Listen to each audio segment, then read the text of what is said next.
Assalamualaikum warahmatullahi wabarakatuh.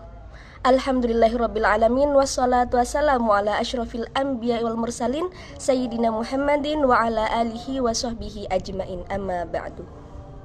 Pertama-tama yang saya takzimi Kiai Haji Muhammad Hasan Mutawakil Allah SHMM, yakni selaku pengasuh Pondok Pesantren Zainul Hasan Genggong. Yang saya hormati Bapak Rektor Universitas Islam Zainul Hasan Genggong, yakni Bapak Dr. Abdul Aziz Wahab BAMAG. Dan juga yang saya hormati segenap jajaran para dosen, khususnya dosen pengampu kami, yakni Bapak Irzak Yuliardi Nugroho SHIMH. Dan tidak lupa juga teman-teman prodi perbandingan madhab yang saya cinta dan saya sayangi. Baik, jadi pada kesempatan kali ini saya akan menjelaskan sedikit materi tentang fikih siyasah yang meliputi pengertian fikih siyasah, pengangkatan seorang imam, kriteria seorang imam, dan juga hak kewajiban seorang imam. Jadi, apa sih pengertian fikih siyasah? Nah, fikih siyasah adalah cabang ilmu hukum Islam yang mengatur urusan kepemerintahan dan kehidupan masyarakat untuk mencapai kemaslahatan. Secara etimologis, fikih berarti pemahaman mendalam, sedangkan siyasah yang berasal dari kata sasa yang berarti mengatur atau memimpin. Fikih siasah mencakup berbagai aspek seperti siasah dusturia yakni perundang-undangan, siasah maliyah, ekonomi, dan siasah dauliyah hubungan internasional. Ini berfungsi sebagai panduan bagi pemimpin dalam mengambil keputusan yang sesuai dengan prinsip syariat untuk kesejahteraan umatnya. Kemudian bagaimana sih pengangkatan seorang imam?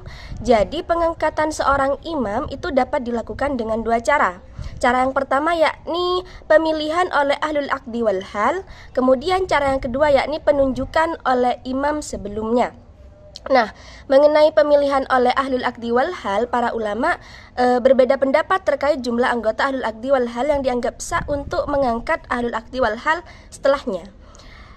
Sekelompok ulama berpendapat bahwa pengangkatan imam tidak sah kecuali dihadiri oleh seluruh anggota ahlul aqdi wal hal dari setiap daerah, supaya imam yang mereka akan angkat itu diterima oleh semua pihak dan mereka semua tunduk terhadap kepemimpinannya.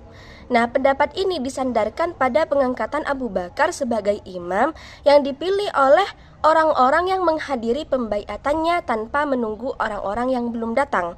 Begitu juga di dalam pengangkatan Dewan Syura yang dilakukan tanpa menunggu kedatangan orang yang hadir. Nah, sekelompok ulama lain berpendapat bahwa jumlah minimal anggota ahlul aqdi wal hal yang dianggap sah mengangkat imamah adalah 5 orang. Caranya mereka bersepakat untuk mengangkat imam atau salah seorang dari mereka diangkat sebagai imam atas persetujuan dari 4 orang lainnya. Nah, kelompok ini berhujjah dengan 2 alasan. Yang pertama, pengangkatan Abu Bakar sebagai khalifah dilakukan oleh 5 orang yang bersepakat untuk pembaiatannya, kemudian diikuti oleh orang lain yang juga turut membaiatnya. Kelima orang tersebut adalah Umar bin Khattab, Abu Ubaidah bin Jarrah, Usaid bin Hudair, Bishr bin Sya'ad, dan Salim, mantan budak Abu Hudzaifah. Mereka dapat menyerahkan semua kepentingan umum kepada imam tanpa perlu melakukan kritik atau protes. Hal seperti itu dilakukan agar imam dapat menjalankan berbagai tugas dan kewajiban yang diamanahkan kepadanya secara maksimal. Dengan tugasnya yang seperti itu, maka sosok imam juga disebut dengan istilah khalifah, yakni wakil atau pengganti, karena ia menjadi wakil Rasulullah di dalam mengurusi umatnya. Karena itu, imam juga boleh mendapat panggilan wahai khalifah wakil Rasulullah seperti itu. Akan tetapi pada umumnya hanya dipanggil dengan sebutan khalifah saja. Nah, para ulama berbeda pendapat mengenai kebolehan imam dipanggil dengan sebutan wahai khalifah Allah. Sebagian dari mereka membolehkannya karena ia telah menunaikan hak-hak Allah pada diri hamba-hambanya. Di samping itu Allah berfirman, dan dialah yang menjadikan kamu khalifah-khalifah di bumi, dan dia meninggikan sebagian kamu atas sebagian yang lain beberapa derajat. Ini terdapat pada Al-Quran surah Al-An'am ayat 165. Namun, jumhur ulama melarang penyebutan seperti itu. Bahkan mereka mengklaim orang yang mengatakannya sebagai pendusta. Alasan mereka dalam hal ini terbagi menjadi dua. Yang pertama yakni diangkatnya imam itu adalah untuk menggantikan imam sebelumnya yang hilang atau wafat. Padahal Allah mustahil hilang atau wafat. Kedua, Abu Bakar pernah dipanggil dengan sebutan wahai khalifah Allah. Maka seketika itu pula Abu Bakar segera menyanggahnya. Aku bukan khalifah Allah, tetapi aku adalah khalifah Rasulullah. Seperti itu. Dan juga kemudian pembahasan setelahnya yakni apa saja kriteria seorang imam. Nah, jadi kriteria seorang imam dalam fikih siasa itu meliputi beberapa syarat penting. Nah, Menurut Al-Mawardi, seorang pemimpin harus memelihara agama dan melindungi dari ancaman, menerapkan hukum secara adil, melindungi hak asasi manusia, menegakkan keamanan negara,